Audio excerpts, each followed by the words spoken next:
नमस्कार, मैं डॉक्टर श्री साईं संजीव योगी श्री साईं योग संजीवनी संस्थान से आज आपके सामने पुनः उपस्थित हूँ एक नया और बहुत ही रोचक टॉपिक लेकर। आज हम आपसे बात करेंगे योग के बारे में। योग क्या होता है? Yoga is a best combination of mind, body and soul, यानी मन, शरीर और आत्मा का जो कॉम्बिनेशन होता है, बेस्ट कॉम्बिनेशन होता है, उस स्थिति को हम योग कह सकते हैं। योग में हम ये भी कह सकते हैं कि इस आत्मा से परम आत्मा तक पहुंचने की जो क्रिया है उसको हम योग कह सकते हैं।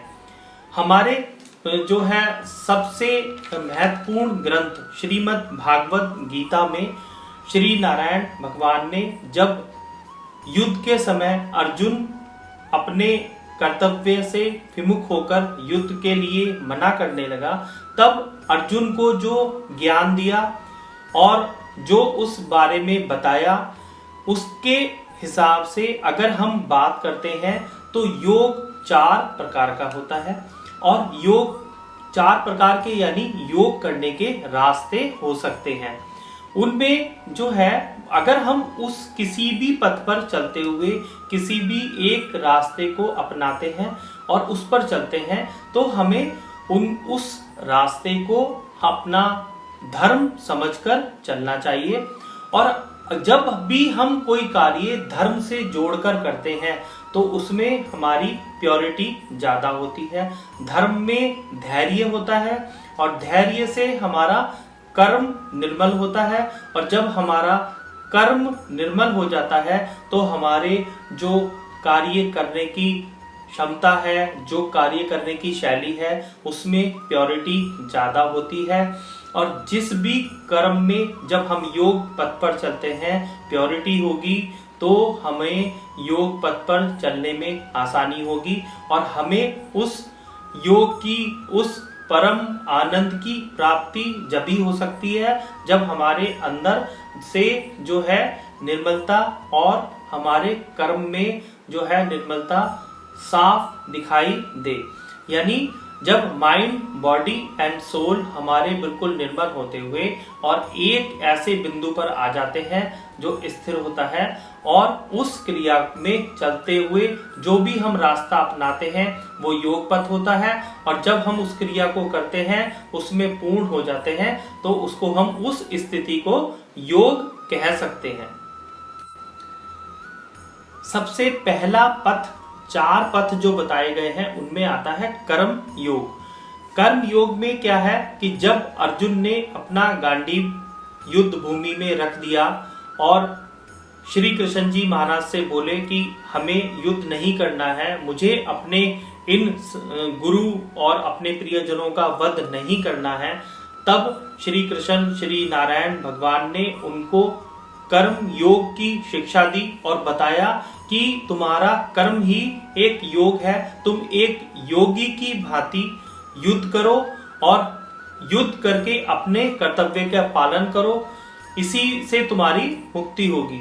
और अर्जुन ने इस बात को समझा और अपना कर्म यानी अपना कर्तव्य पूरा किया, क्योंकि उस समय एक राजा की भांति एक अधर्म और धर्म की लड़ाई में अधर्म को परास्त करने के लिए, धर्म की विजय प्राप्त करने के लिए अर्जुन का युद्ध करना बहुत ही जरूरी था और अर्जुन ने यह सिद्ध किया और श्री कृष्ण, श्री नारायण के विश्वास पात्र बनकर मोक्ष को प्राप्त किया।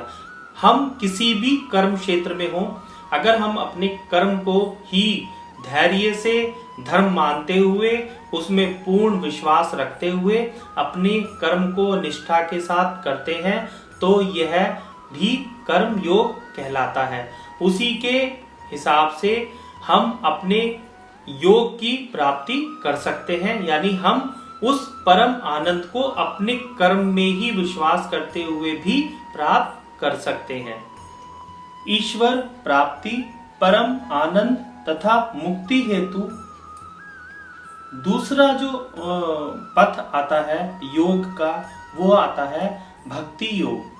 भक्ति योग में भगवान की प्राप्ति के लिए मनुष्य इतना भाव विभोर होकर भजन कीर्तन नृत्य आदि में बिल्कुल इस तरह से कि श्रीमन नारायण नारायण नारायण इतना भाव विभोर हो जाता है, अपने आप को भी भूल जाता है और उस ईश्वर की प्राप्ति के लिए वो निरंतर प्रयास करता रहता है।